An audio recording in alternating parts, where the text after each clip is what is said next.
ఈరోజు మన పోసాని కృష్ణమూర్తి వచ్చాడండి. అతనికి ఏదో నీరసంగా అనారోగ్యంగా ఉన్నాడట ఇన్ని రోజులని. అదే ఏంటబ్బా ఈ మధ్య వచ్చి మొరగట్లేదేంటా అనుకున్నాను.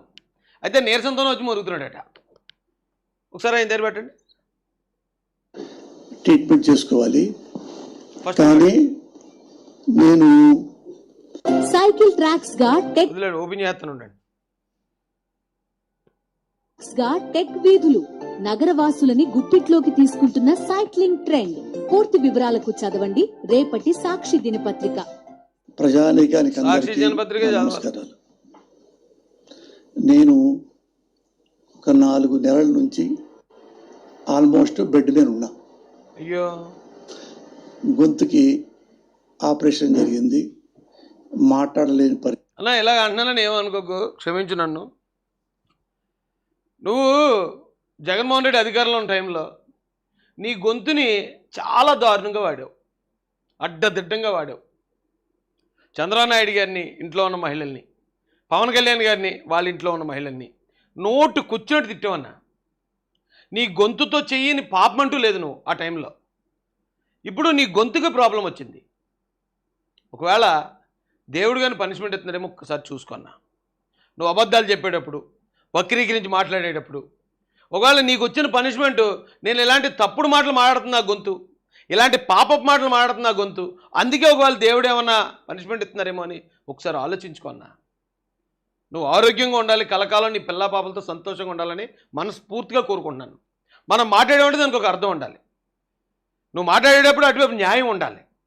న్యాయాన్ని అన్యాయంగా వక్రీకరించాలని ట్రై చేయకు. నువ్వు ఒక మంచి రైటర్వే, మంచి యాక్టర్ కూడా, బాగా నటిస్తావు, బాగా రాస్తావు డైలాగులు. కానీ తప్పుడు పనులకు ఉపయోగించావు అనుకో చాలా నష్టపోతావు అన్న. దేవుడు ఇప్పుడు చూత్తూరుగా జగన్మోహన్ రెడ్డి లాంటి చూసావా, తిప్పి కొట్టి పిప్పి చేసి పారేసాడు. దేవుడితో పెట్టుకోకండి అన్న. మనం ఏదో పాపాలు చేస్తున్నాం, అడ్డమైన మాట్లాడుతున్నాం, నడిచిపోద్ది అనుకోకండి. పరిస్థితి ఇప్పుడే కొంచెం కొంచెం నా గొంతు వస్తూ ఉంది. అయినా ఇంకా 1 మంత్ 1.5 మంత్ ట్రీట్మెంట్ చేసుకోవాలి. కానీ నేను ఈ 3-4 రోజుల నుంచి నారా చంద్రబాబు నాయుడు గారు మాట్లాడుతున్న మాటలు నేను విని నాకేమాత్రం శక్తి లేదు. అయినా శక్తికి తెచ్చుకో అన్న. గ్రహించండి, జగన్ కోసం పనిచేసిన వాళ్ళు చాలామంది జైలుకు పోయారు, చాలామంది పరారీలో ఉన్నారు. ఎందుకు నేను కాక మొన్న ఎవరో కొడాలి నానిని వల్లభనేని వంశీ ఓ ప్రెస్ మీట్కి ఎంతో బ్రతులాడుతూ వచ్చారంట వాళ్ళు. మళ్ళీ ఇప్పుడు వెళ్ళి ఆలయాలకి శుద్ధి కార్యక్రమం చేయాలని ఏదో ఒక ప్రోగ్రాం ఇచ్చారు వైసీపీ వాళ్ళు. వాళ్ళిద్దరు లేరు. ఏర్రా బాబు మీరంటే అప్పుడు హైదరాబాద్ జంపు, మేము రామరావు బాబు నమస్కారం అన్నారంట అక్కడి నుంచి. అంటే మంత్రులు, ఎమ్మెల్యేలు, ఎంపీలు జైల్లో ఉండటం, పరారీలో ఉండటం. ఆ ఎవడో ఎంప్లాయట ఎక్కడ ఢిల్లీ కంటోన్మెంట్లో దాక్కున్నాడట పోయి. కొంతమంది మీలాగా అనారోగ్యంతో బెడ్ మీద పడిపోయారు.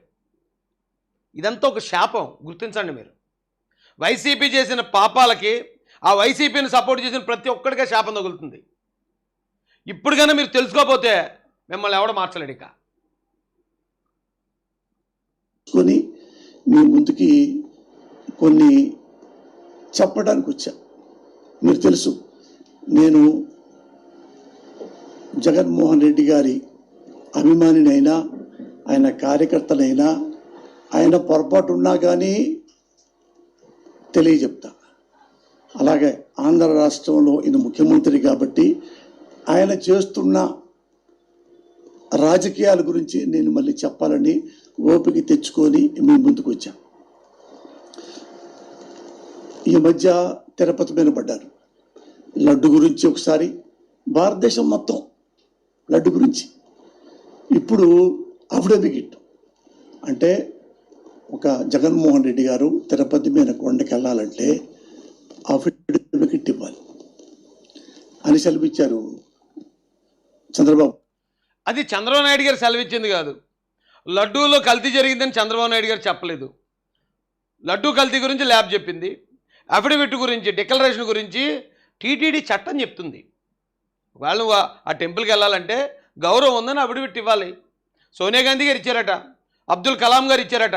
నువ్వు రాజకీయ నాయకుడిగా ఉన్నప్పుడు నీకు ఏ మతం అయితే ఏంటి, ఏ మతంతో నీకు ప్రాబ్లము? అసలు జగన్మోహన్ రెడ్డి ఏ మతం పాటిస్తాడు? అతనికి ఏ మతం లేదు, ధనమే అతని మతం కదా. ఎందుకు మళ్ళీ యాక్టింగ్ ఎందుకు? సంతకం పెట్టడం ఇష్టం లేక వెళ్ళటం మానేశాడా? ఏంటి అన్ని పూజలు చేసినోడు గర్వాపసి అయినోడు ఓ సంతకం గురించి ఆలోచిస్తాడా? సంతకం గురించి కాదు. నన్ను అడిగితే అతను ఆగిపోయింది సంతకం గురించి కాదు. అతను ఎందుకు ఆగాడంటే అక్కడ కూటమి నేతలు మిమ్మల్ని అడ్డుకోము, ఇక్కడ ఏం మీకు అడ్డులేదు, మీరు వెళ్ళి చేసుకోండి అంటే ఒకవేళ భక్తులు కట్టాను కొడేస్తారేమో అని భయపడ్డాడు. కూటమి నేతలు ఆపితేనే మైలేజ్ అతనికి. కూటమి నేతలు ఆపకుండా అక్కడికి వచ్చిన భక్తులు మా లడ్డూలో కల్తీ చేస్తావు, ఇది కూడా తింటావా అని చెప్పి ఆ లడ్డూలో లేకపోతే అక్కడ రాళ్ళు ఇసిరేసారనుకో ఏటి పరిస్థితి? అందుకు భయపడి వెళ్ళలేదు అతను. అర్థమైందా?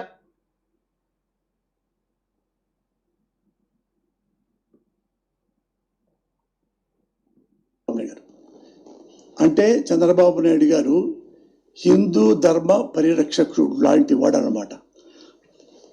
అది మీకు చెప్పదా? ఎందుకంటే నారా చంద్రబాబు నాయుడు గారు హిందూ ధర్మాన్ని ఎంత గొప్పగా పవిత్రంగా పరిరక్షిస్తాడో ఒక 2 మాటలు ఆయన మాటల్లో విందాం. ఒకసారి పెట్టండి.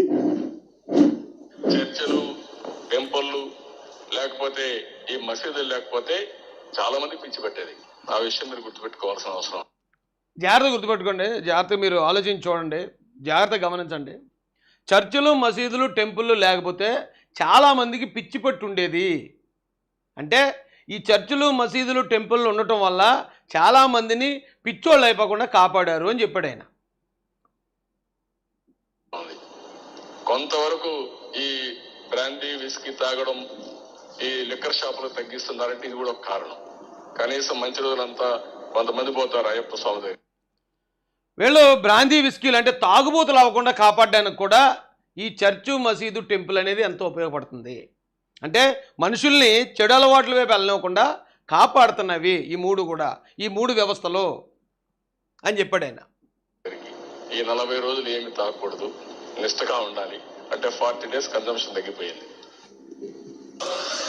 కొంతమంది సోమాలు వేస్తారు, చక్కగా 40 రోజులు నిష్టగా ఉండాలి కాబట్టి ఈ 40 రోజులు కూడా ఏం తాగకుండా ఉంటారు అని చాలా మంచిగా చెప్పాడండి ఆయన. అయితే ఈయనకి మరి దాన్ని కూడా టర్న్ చేసి చెప్పడం కదా అలవాటు.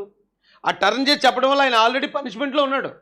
పనిష్మెంట్ తీసుకుంటున్నా ఆయనకి అర్థం కావట్లే. ఇంకా దాన్ని అతను ఎలా చెప్తాడు చూడండి, చాలా గొప్పగా చెప్పారు ఆయన. చర్చు, మసీదు, టెంపుల్ అనే వ్యవస్థలో ప్రజల్ని తప్పుదో పట్టనివ్వకుండా, పిచ్చోళ్ళు అయిపోనివ్వకుండా, తాగుబూతులు అయిపోనివ్వకుండా కాపాడుతున్నాయి.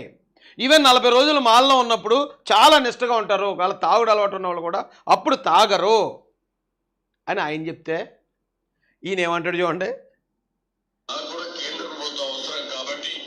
అయితే కొత్త మాట అన్నారు.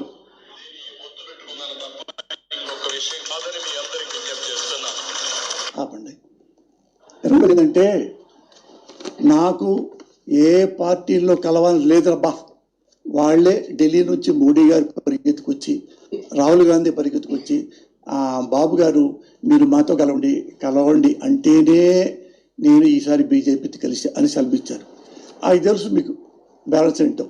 ఆయన ఢిల్లీ వెళ్ళి ఎలా అమిత్ షా కాళ్ళు పట్టుకున్నారు, మోడీ కాళ్ళు ఎలా పట్టుకున్నారు, ఎలా దండం పెట్టారు, మీ ఫోటోలు కూడా మీకు తెలుసు.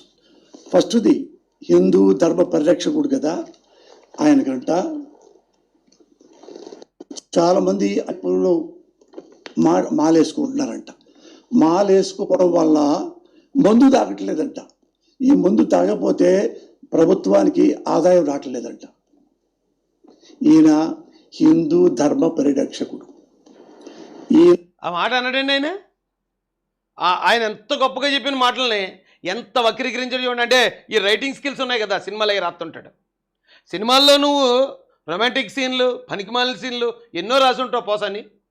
అదే సీన్లు నువ్వు డైరెక్ట్గా రియాలిటీలో నువ్వు మార్చేస్తున్నప్పుడు పనిష్మెంట్ ఎలాగ వచ్చేస్తుంది చూడు. మళ్ళీ మంచం ఎక్కేస్తావు. ఎంత ఘోరంగా, అంత పెద్ద ఆయన మీద, అంత నిజాయితీపరుడి మీద, నిబద్ధత కలిగిన వ్యక్తి మీద ఎంత దారుణమైన వక్రీకరణ చేయకూడదు. ఈ చర్చు, టెంపుల్ అలాగే మసీద్ అనే వ్యవస్థలో ప్రజలను కాపాడుతున్నాయి. ఈ మందుకి అలాగే పిచ్చోళ్ళు అయిపోకుండా కాపాడుతున్నాయని ఆయన చెప్తే మందు తాగట్లేదు, అందుకని గవర్నమెంట్కి ఆదాయం రావట్లేదు. వీటి వల్ల మాలేసుకోవడం వల్ల అంటే మళ్ళీ ఎక్స్క్లూజివ్గా హిందువులని రెచ్చగొట్టడానికి మాలేసుకోవడం వల్ల మందు సేల్స్ పెరగట్లేదు అని ఎక్కడైనా అన్నాడండి ఆయన? ఆ వీడియోలో అన్నాడా? మళ్ళీ ఒక్కసారి వినిపిస్తానండి, వినిపించి క్లోజ్ చేస్తాను ఈ వీడియోని.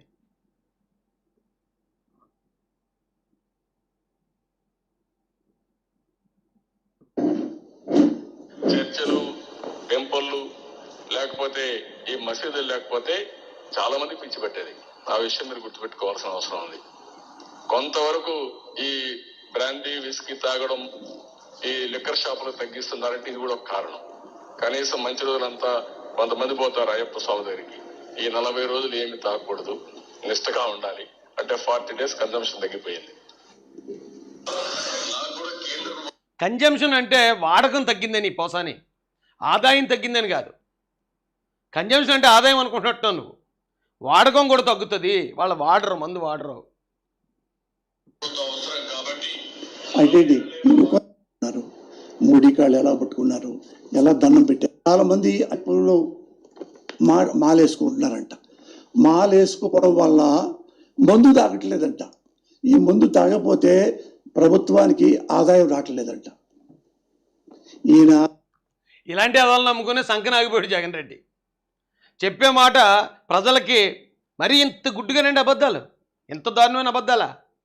ఇలాంటి పనికిమాలిన వాళ్ళందరూ ఒక గ్రూప్గా చేరింది వైసీపీ పార్టీ.